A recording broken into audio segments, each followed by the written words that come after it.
Bueno, doctor Neomar, Buenas noches. Ahora sí, bueno, hoy, vamos a dar inicio a la charla de neumonía adquirida en la comunidad. Me presento, mucho gusto. Mi nombre es Neomar Pájaro Galvez, soy médico internista de la Clínica Gestión Salud. Este es el contenido de la charla del día de hoy. Vamos a empezar definiendo qué es la neumonía, aspectos epidemiológicos, definir sus agentes etiológicos y hacer una correlación clínica entre la presentación etiológica y la presentación clínica de los pacientes. Fisiopatología vamos a tocar de una forma muy somera y vamos a hacer más que todo énfasis en cómo enfocamos al paciente y cómo lo tratamos. La neumonía es un proceso inflamatorio del tejido parenquimatoso pulmonar que es secundario a un proceso infeccioso por cualquier tipo de agente etiológico, sea bacteria, virus, hongo o parásito.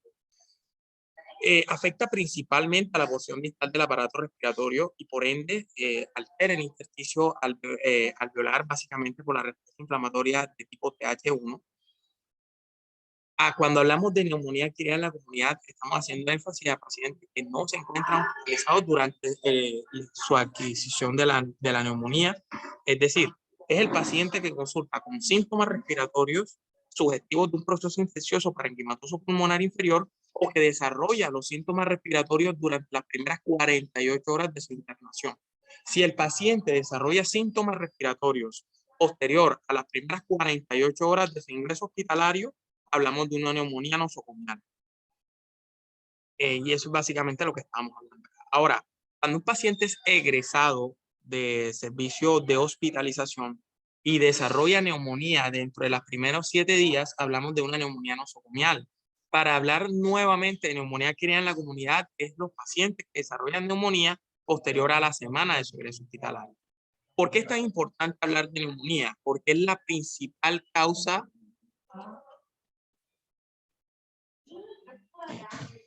de muerte por causa infecciosa en el mundo entero. Es decir, no es la principal causa de muerte en general, sino la principal causa por muerte infecciosa. Ocupa epidemiológicamente entre la cuarta y la quinta causa de muerte en todo el mundo. Tiene una incidencia demasiado alta, de casi 15 casos por cada 1.000 habitantes al año. La mitad de esto requiere hospitalización, y en esto quiero ser muy enfático. Tener neumonía no es igual a hospitalizarse. Hay una probabilidad de casi un 50% de que vaya a requerir un manejo intrahospitalario. Y de los pacientes que se hospitalizan, del 10 al 30% son trasladados a unidades de cuidados intensivos. Obviamente existen unos factores de riesgo para su presentación y para su severidad. Dentro de esos factores de riesgo se incluye tener más de 65 años, estar inmunosuprimido, el consumo excesivo de alcohol y los pacientes que tienen daño estructural pulmonar inducido o no por tabaco. En Colombia, desafortunadamente, los registros son muy escasos, pero sabemos que la sexta causa de muerte y la primera por enfermedad infecciosa es la principal causa de ingreso a unidades de cuidados intensivos.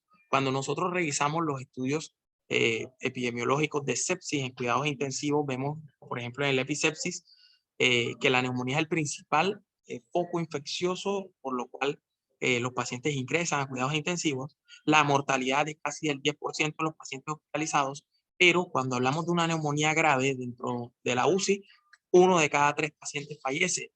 Y cuando vemos los registros epidemiológicos para evaluar los agentes etiológicos en Colombia, vemos que realmente hay muy pocos trabajos. El trabajo de Vélez probablemente es uno de los trabajos más grandes. Y vemos que el agente etiológico principal es el Streptococcus pneumoniae, seguido por el Haemophilus influenza, el estafilococo y el Mycoplasma pneumoniae. No obstante, vemos que se aíslan virus casi en el 25% de estos, siendo el virus influenza A y B y el adenovirus y el virus sincitial respiratorio los más frecuentes. Cabe resaltar que casi en el 40% de los pacientes en los registros no se encontró el agente etiológico. Y eso es importante porque realmente la sensibilidad de los cultivos, como vamos a ver más adelante en neumonía, es bastante escasa. Existen unos factores de riesgo para presentaciones específicas en algunos tipos de pacientes. Por ejemplo, los pacientes que tienen consumo crónico de alcohol tienen su principal agente etiológico sigue siendo la neumonía, la neumonía por neumococo. No obstante, tienen factor de riesgo para formación de neumonía por gérmenes anaerobios. Tienen factor de riesgo para Klebsiella, Acinetobacter o inclusive para enfermedad por micobacterias. Para los tabaquistas, y aquí es muy importante, tienen un alto factor de riesgo para neumonía por hemófilos influenza. Y la importancia del hemófilos influenza es que a diferencia del neumococo, este sí es productor de beta-lactamasa. El neumococo no produce beta-lactamasa. Cuando hace resistencia a la penicilina, hace un cambio de PVP. Para los pacientes que tienen neumopatía estructural, tienen factor de riesgo para Pseudomonas aeruginosa y por ende en el cubrimiento antimicrobiano debemos tener en cuenta antibióticos que tengan cubrimiento antiseudomónico. Para los pacientes que tienen neumonía aspirativa, existe alto riesgo de que tengan neumonía por gérmenes anaerobios, principalmente anaerobios de la cavidad oral. Cuando debutan pacientes con un neumatocele o un absceso pulmonar, el primer agente etiológico en el cual debemos pensar es el Staphylococcus aureus, pero también hay factor de riesgo para otros tipos de gérmenes como hongos, gérmenes anaerobios o inclusive micobacterias. Esto es básicamente otra tabla que es muy importante para nosotros definir. Aquí quiero que nos llevemos principalmente dos mensajes para la casa. El primero, ¿cuáles son los factores de riesgo para Streptococcus pneumoniae resistente a penicilina? Es la edad mayor a 65 años, el uso de beta-lactámico previo en los últimos 3 meses, el alcoholismo en múltiples enfermedades concomitantes, la inmunosupresión y la exposición a menores en un centro de cuidado diario o hogar infantil. No obstante, la prevalencia del neumococo resistente a penicilina en Colombia es casi cercana al 0%. Así que más allá de que las guías de práctica clínica tienen unos factores de riesgo establecidos, el cubrimiento empírico con ceftriaxona, pensando en un estreptococo resistente a penicilina, no tendría mayor cabida. Sí existen unos factores de riesgo para Pseudomonas y eso los conocemos desde hace más de 15 años, que es la alteración estructural anatómica pulmonar, como la presencia de POC que tenga oxígeno domiciliario o la presencia de bronquiectasias, sean reales o bronquiectasias por tracción secundarias a enfermedad pulmonar intersticial. La terapia con corticoides equivale a 10 miligramos de prednisolona o equivalente al mismo. La terapia con antibióticos de amplio espectro de 7 días o más y la malnutrición. Y obviamente, pues, el cálculo del PES-score si no tenemos claridad de estos factores de riesgo a la hora de enfocar al paciente. Existen unas presentaciones clínicas que nos tienen que hacer cubrir Staphylococcus aureus resistente a meticilina. Dentro de eso ya dijimos la presencia de una neumonía necrotizante, la formación de accesos pulmonares o neumatocele, pero ojo, también los pacientes que llegan con neumonía, con expectoración hematoica, los pacientes que tienen neutropenia, que tengan infecciones de piel y tejidos blandos con lesiones pustulosas, y los pacientes que tengan rápida evolución de una neumonía con un derrame pleural extenso. Esto es lo mismo, los factores de riesgo. Aquí es importante hablar de gérmenes muy específicos. Por ejemplo, los pacientes que vienen de viajeros o que tengan estancias en hoteles o cruceros tienen alto factor de riesgo para legionela. Los pacientes que tengan exposición a deposiciones de pájaros o murciélagos tienen principalmente factor de riesgo para histoplasma capsulato, clamidia, así. Los pacientes con VIH, su principal agente biológico sigue siendo el Streptococcus pneumoniae. No obstante, para los pacientes que tienen un recuento de CD4 menor a 200, tiene factor de riesgo para otro tipo de gérmenes como el Pneumocystis obesis, los criptococos, el Histoplasma capsulatum, la neumonía por Aspergillus o inclusive micobacterias novotuberculosas y la Pseudomonas aeruginosa.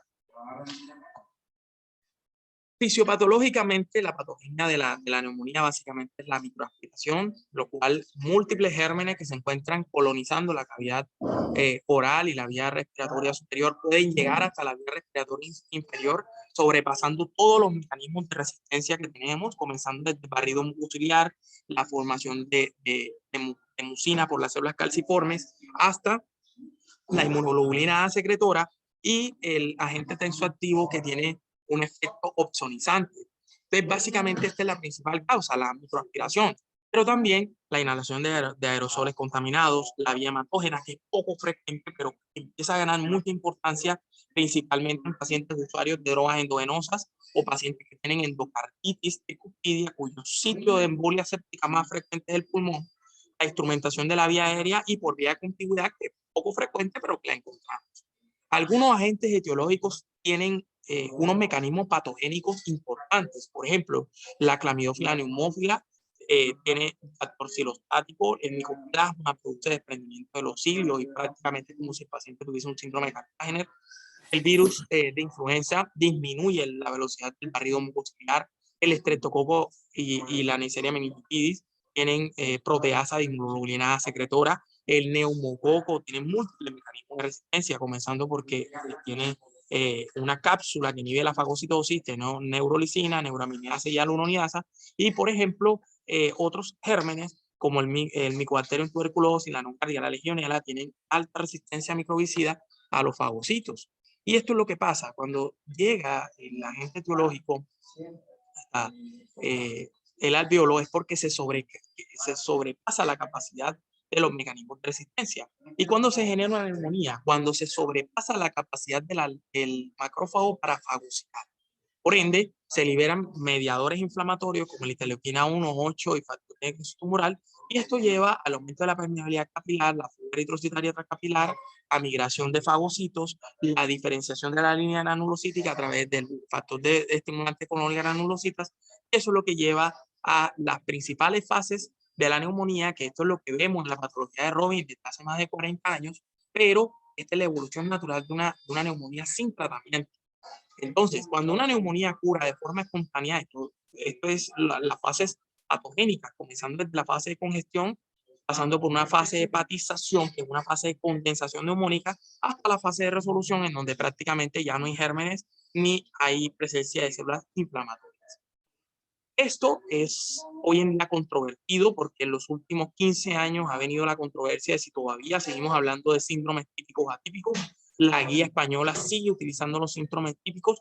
Yo soy un defensor de esto porque vemos que no todos los pacientes llegan de forma clásica con presentación de fiebre alta, con escalofríos, tos productiva y purulenta, dolor pirulítico, ocultación de estertores. Muchos pacientes tienen un inicio insidioso o subagudo, tienen síntomas extrapulmonares y los síntomas extrapulmonares son muy frecuentes en los gérmenes atípicos. Por ejemplo, el micoplasma es muy frecuente que nos haga una hepatitis no hepatotrófica y tienen elevación de transaminasas. La legionela tiene manifestaciones extrapulmonares con la formación del signo de Faguet, que es una bradicardia relativa a la fiebre, hacen diarrea, los encontramos con hiponatremia por la estimulación de los canales ENaC. Entonces vemos que, si bien es cierto, esta es una aparente controversia, yo particularmente considero que no es ninguna controversia. Hay que saber enfocar los pacientes, depende del síndrome clínico, y eso nos orienta mucho al probable agente etiológico.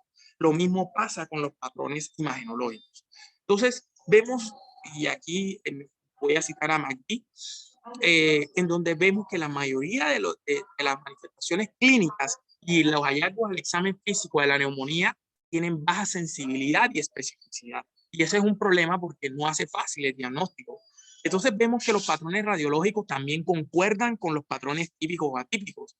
Y vemos que el patrón alveolar puro, en donde vemos una condensación de tipo lobar con infiltrados algodonosos y la presencia de broncograma aéreo es muy característico de los gérmenes típicos, pero no es raro encontrar patrones intersticiales que son muy frecuentes en neumonías, por ejemplo, por legionela, por otros gérmenes atípicos, inclusive por virus, y el patrón mixto, inclusive con patrón micronodular en otro tipo de gérmenes, como la presencia de hongos o por micobacterias. Ahora, importante, la resolución radiológica de la neumonía siempre es mucho más lenta que la resolución clínica.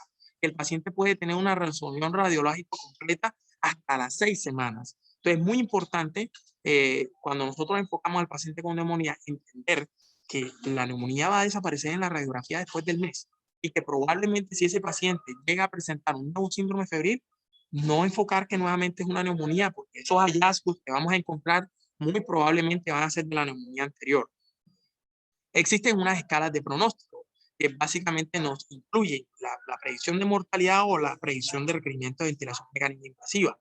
El PSI-Fine, que no es nuevo, lo tenemos desde hace 2 décadas, nos incluye unos parámetros clínicos, paraclínicos, inclusive gasometría arterial, para elegir el puntaje, y con eso vamos a definir al paciente. Los pacientes que tengan una clase 1 o 2 son pacientes de bajo riesgo que pueden ser manejados de forma ambulatoria. El paciente de clase 3 es para el paciente para manejo en sala general, y el clase 4 o 5 para ingresos a cuidados intensivos.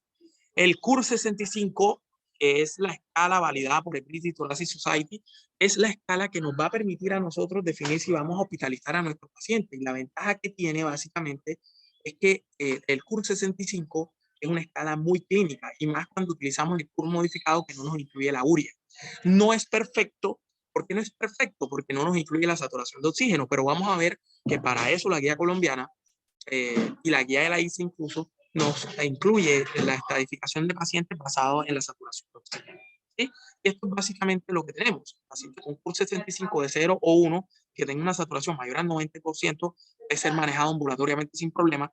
Pero el paciente que tenga un CUR 65 de 0 o de 1 que esté saturado, hay que hospitalizarlo, o que tenga un CUR 65 mayor a 1.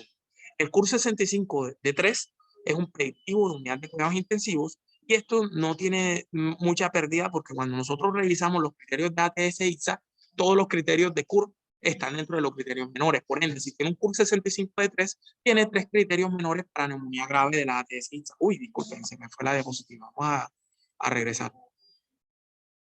Quedamos por acá. Entonces, básicamente, venía a hablar de la ATS-ISA, que tiene unos criterios mayores y menores para definir neumonía severa o neumonía grave. Y vemos que todos los criterios menores incluyen los que nosotros evaluamos en el CUR 65. Entonces no hay mayor problema. Si tiene un CUR 65 de 3, va a tener 3 criterios menores de ATS-ISA. Pero existen unos criterios mayores en donde solo basta con tener un solo criterio para definir neumonía grave, que es el requerimiento de soporte vasopresor, y aquí estaríamos hablando de un shock séptico, o el requerimiento de ventilación mecánica invasiva. La sensibilidad de ATS-ISA es baja, pero tiene una especificidad del 88%. La evolución del CUR 65 es básicamente la escala STAP o ese curso 80, en donde vemos que nos incluyen los mismos parámetros del CUR, pero nos tiene en cuenta el patrón radiológico y nos tiene en cuenta la gasometría arterial. Aquí es muy importante, y de hecho los españoles clasifican a los pacientes basados en el STAP. Yo los invito a que si pueden, calculen el STAP. Esta es la escala que particularmente yo más uso, y ahorita vamos a mirar cuando comparamos en la evidencia cada una de las escalas. No clasifica a los pacientes en bajo riesgo cuando el paciente de grupo 0 o 1, grupo 2 para pacientes de riesgo intermedio, y estos pacientes deben ser hospitalizados en sala general, y de grupo 3 o 4, que son los pacientes de alto riesgo y deberían ser ingresados a cuidados intensivos. El SMART-CoV es una mnemotecnia que nos incluye parámetros para definir neumonía grave, única y exclusivamente para diagnóstico de neumonía grave. Y la utilidad del SMART-CoV es para predecir qué pacientes van a requerir ventilación mecánica invasiva. Vemos el AUSA-ROC para neumonía grave, y el SMART-CoV es el que más rendimiento diagnóstico tiene para diagnóstico de neumonía grave. Entonces, teniendo en cuenta esto, basado en el CUR 65 o en el CRB 65, clasificamos. Y esto va a depender también de todas las escalas. Pacientes que tengan baja severidad por cualquiera de las escalas van a ser para manejo ambulatorio. Y lo único que vamos a necesitar es una radiografía de tórax, no necesitamos más. El diagnóstico de la neumonía es clínico, ¿de acuerdo? Para pacientes que tengan segundo punto o 2 puntos, perdón, son pacientes para manejo intrahospitalario, ¿sí? Y van a requerir realización de gasometría arterial, gran y cultivo de esputo, beca de esputo y hemocultivos en casos muy específicos. ¿Cuándo están indicados los hemocultivos en neumonía? Pacientes con sepsis, pacientes que tengan falla terapéutica previa, uso de antibiótico-terapia amplio espectro, pacientes inmunosuprimidos o con enfermedad hepática crónica. Si no tienen estas indicaciones, no tienen por qué realizar hemocultivos en neumonía. Los hemocultivos en neumonía tienen bajo rendimiento diagnóstico y no superan una sensibilidad del 30%. Y los pacientes que tienen una neumonía grave, incluimos lo mismo, pero también debemos pedir para cálculo del SOFA. Esto es sacado del Lancet. Existe una publicación muy reciente en donde esta tabla se mantiene exactamente igual. Y básicamente entender que los pacientes que vamos a hospitalizar, lo único que hay que pedirles es cultivo de esputo. No tienen indicación de realizar de hemocultivo. Y para los pacientes que tienen neumonía grave, ahí sí tienen indicación de la medición del antígeno urinario para el neumococo y el antígeno urinario para Legionella. Entonces, el gran y cultivo de esputo se recomienda prácticamente para todos los pacientes que van a realizar manejo intrahospitalario, exceptuando los pacientes para manejo ambulatorio. El manejo ambulatorio no requiere realización de ningún tipo de cultivo, ¿sí? El antígeno urinario para Legionella y para neumococo, que ya sabemos que es para neumonía grave. La procalcitonina, que pasó de ser la panacea de neumonía para llegar a ser una herramienta con un valor predictivo no tan alto como pensamos en años anteriores, como nos vemos en el estudio escandinavo, pero lo que sí está claro es que sí es una herramienta que nos puede ayudar a predecir cuál es el probable agente biológico, teniendo en cuenta de que la negatividad tiene alto valor predictivo negativo para infección bacteriana invasiva, ¿no? pero vemos que la sensibilidad de la procalcitonina es realmente oscilante entre los registros clínicos. El TAC de tórax no hay que hacerlo en todos los pacientes. Hay que hacerlo en pacientes neutropénicos febriles que tienen infección por VIH, que tienen alta sospecha de infección por SARS, complicaciones anatómicas pulmonares de base o que tengan una neumonía grave no resuelta. Entonces, para el tratamiento es muy sencillo, porque entonces vamos a clasificar los pacientes en grupos.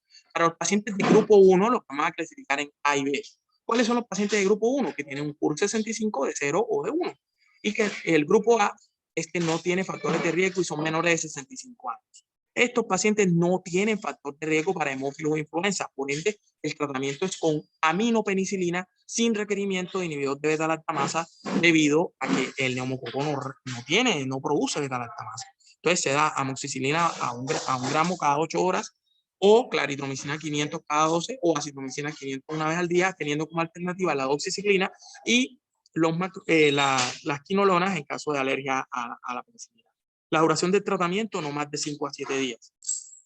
Tratamiento ambulatorio para el grupo B, aquí sí debemos cubrir hemófilos o influenza y por ende hay que tener cubrimiento con inhibidor de beta-lactamasa y en este caso siempre se da terapia combinada, aminopenicilina con inhibidor de beta-lactamasa a un macrólido. Duración de tratamiento igual. Aquí cabe resaltar algo, existe una alternativa de tratamiento que es una ceftriaxona, la ceftriaxona, utilicen la que está en el post que a los pacientes se le entregan. No necesariamente el paciente tiene que irse sin cubrimiento antibiótico. Tenemos alternativas para este tipo de pacientes, ¿no? Para los pacientes que van a ser hospitalizados, vamos a dividirlos en 4 grupos.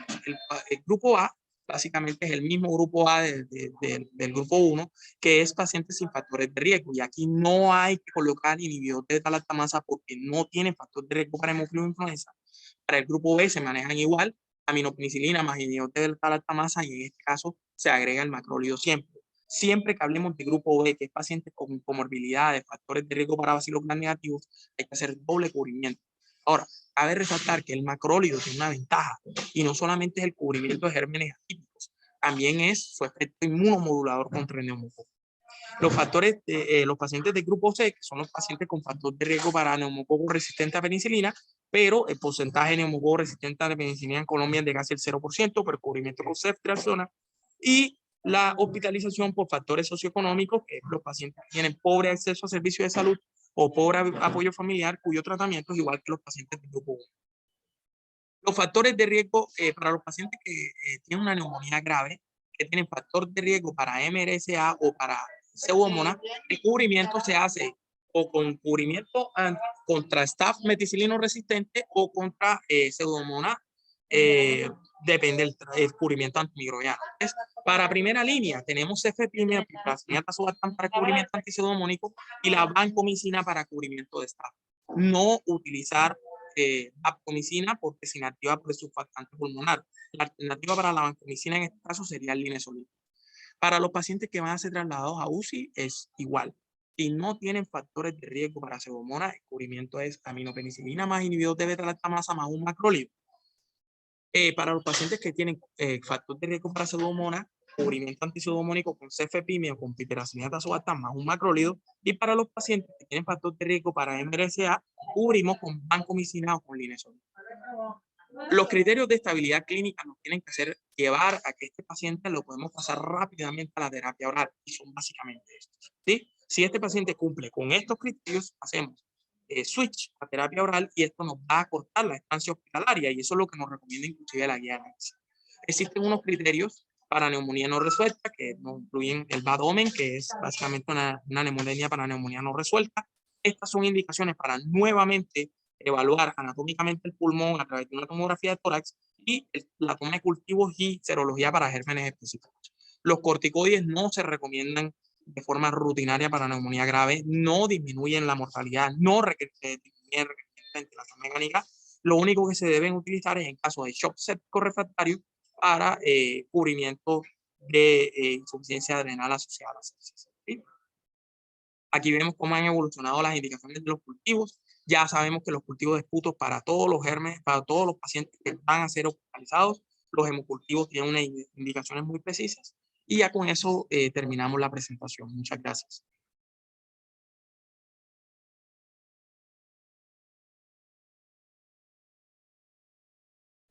Muchas gracias, doctor Neomar, por el enfoque del paciente con neumonía. Si tienen alguna duda, pues en este momento damos espacio a, a dudas, a aportes, aprovechando que tenemos residentes de medicina interna de todos los niveles acá en el escenario para que nos den sus aportes, y tenemos también a internistas recién graduados. Por ahí vi al doctor Javier Oñate dentro del público. Y a los médicos que trabajan con nosotros, este es el momento donde podemos ayudarlos a resolver sus dudas, y el doctor Neomar estará presto a ello. Buenas noches. Sí, buenas noches, Amílcar. Saludos Doctor para todos Oñate, y todos los que doctor están. Oñate, Sí, pues quería hacer un aporte más que todo para los médicos generales y médicos, que creo que también vi médicos internos, eh, a hacer un aporte sobre todo porque el tiempo fue muy corto y de pronto el doctor Neomar no pudo pues expresar algo que también está en la guía, y es cuando tenemos un CUR de cero con un paciente, o sea, podemos hospitalizarlo, y más que todo es diciendo que pacientes con CUR de cero, pero que tengan saturación por debajo de 90 y efusión pleural, son pacientes que no deben ser ambulatorios, el paciente debe ser hospitalizado. Eso era más que todo, pues, como un aporte, y yo sé que de pronto al doctor Neomar no le alcanzó el tiempo como para decirlo. Claro que sí, doctor Oñate, muchas gracias. Básicamente eso es lo que estábamos hablando de la desventaja del CURB, porque es que el CURB no tiene en cuenta el patrón radiológico ni la saturación. Para eso, digamos que la solución más útil es utilizar el SCAP. El SCAP es igual que el CURB 65 con un Auster Rock de casi 0.8, pero tiene la ventaja esa de que nos incluye pacientes con toma de radiografía de tórax que tengan patrón de neumonía complicada o que estén hipoxémicos. Entonces, o tenemos dos opciones. O al paciente le hacemos la radiografía de tórax y veamos que no tiene una neumonía complicada y lo saturamos y miramos que no está saturado, o en lugar de calcular el CUR 65, lo hacemos con el SCAP. Desafortunadamente, la guía colombiana ya tiene una década y no tenemos una nueva actualización de la neumonía, de neumonía en la guía colombiana. La guía colombiana es muy, muy buena, pero tiene 10 años. Valdría la pena que saliera una nueva actualización de la misma, porque la verdad es muy buena. Pero bueno, tenemos la desventaja del CURP y bueno, muchas gracias, doctor Oñate. Efectivamente, esa es la desventaja que tiene el CURP. Entonces, la invitación en este caso es tener en cuenta la limitante que tiene el score para poder definir cuáles son los otros parámetros que nos van a inducir a la hospitalización del paciente. Neomar, en el chat el doctor Ángel Ibarra pregunta utilidad y en qué momento podemos utilizar el lavado broncoalveolar. Creo que es lo que pregunta, porque pone el VAL como diagnóstico. Sí, la indicación de lavado broncoalveolar es cuando tenemos sospecha de agentes etiológicos específicos y no tenemos aislamiento microbiológico en el cultivo de esputo. Principalmente esto lo pensamos en neumonías de resolución lenta. A veces no hay que esperar hasta 6 semanas. ¿Por qué? Porque ese paciente no es que no mejore, que desaparezca el patrón radiológico, sino que empeora su patrón radiológico. Entonces, siempre que nosotros tengamos sospechas de gérmenes específicos, incluyendo hongos, staph metilino resistente, micobacterias, y no tengamos aislamiento en el cultivo de esputo, hay que hacer fibro con lavado broncoalveolar. Sí, sí, adicionalmente, pues cuando tú no puedes identificar el agente infeccioso, es otra indicación, sobre todo en pacientes con inmunocomprometidos que no vienen bien, con infiltrados pulmonares, y Así básicamente es. cuando estás sospechando sobre infección por otro tipo de germen, además de la etiología bacteriana, en el caso de las micobacterias, los hongos o el Pneumocystis gyroides.